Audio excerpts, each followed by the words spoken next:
Yo, yo, yo, Soup Squad! It's your boy NiMbO Soup again. Few people have asked me to do a video on my settings and my graphics in this game, so here we are. Fair warning, it'll probably be a pretty boring video, and I'm also just freeballing it here, so it might be all over the place, but it has to be done, so here we go. Let's hop right into it. I'm only going to talk about the settings that I personally find important or different or quirky, whatever.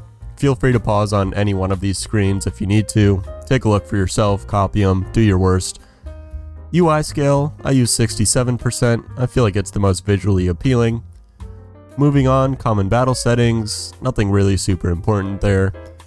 Air battle settings, gun targeting distance, aka convergence, and bomb fuse, I tend to set in the game depending on whatever plane I'm flying's needs.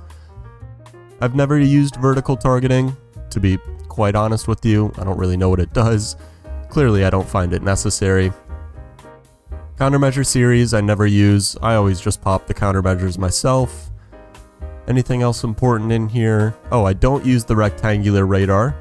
My personal opinion, I feel like it takes up too much of the screen, and I'm used to the pizza one. I know people are mad at that, but get used to it. I do not use the radar lead indicator. I feel like it just messes up my aim more than anything, unfortunately, but it is what it is, right?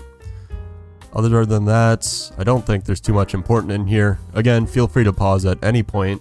Do your worst.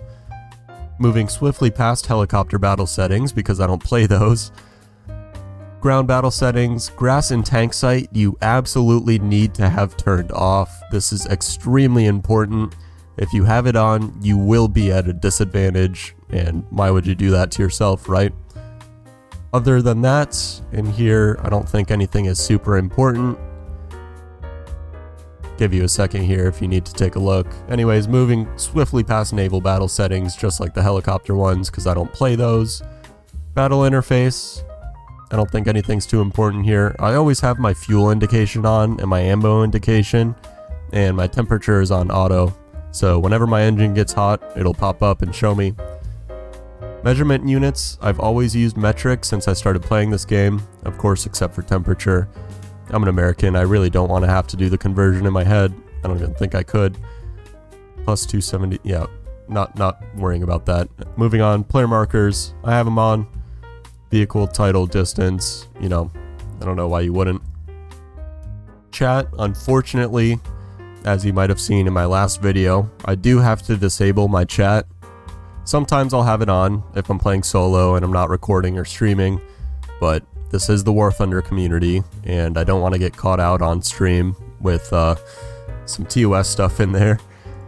Moving to gamepad, don't use one of those. Replays, I really wish the replay was better. I'm not going to take this opportunity to turn this into a rant, but I do have my replays on for cinematic and content purposes.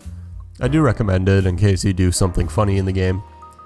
Customization, for some reason I do have it on. It's probably a really bad idea for a streamer, but whatever. Privacy, confidentiality, I have all of these on.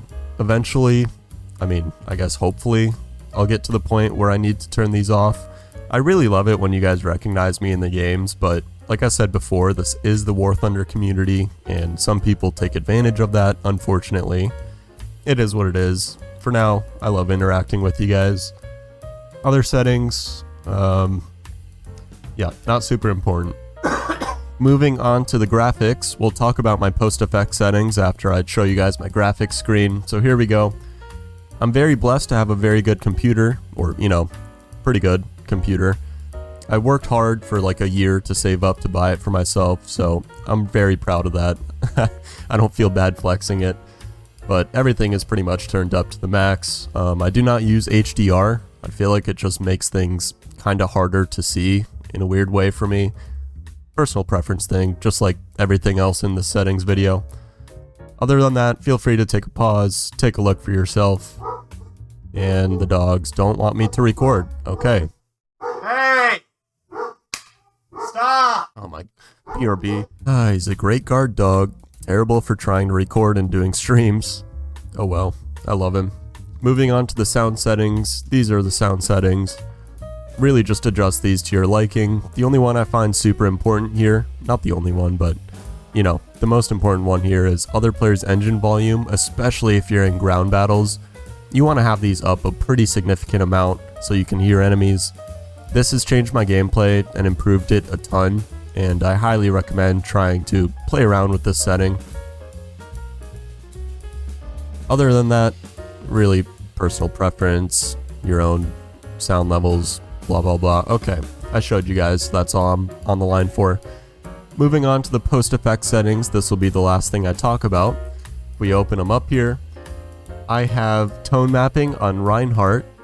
I think it looks the best. And TPS sharpness all the way up, lens flare halfway, L inverted white all the way up. So yeah, I think that'll about do it for this video. Obviously, I didn't go over the keybinds. That'll definitely take its own separate video. One that I really don't want to make, so don't get your hopes up for that. Anyways, thank you all for watching. It's been my pleasure. If you enjoyed, please leave a like, a comment, and subscribe. And I'll see you guys next time. This is NiMbO Soup.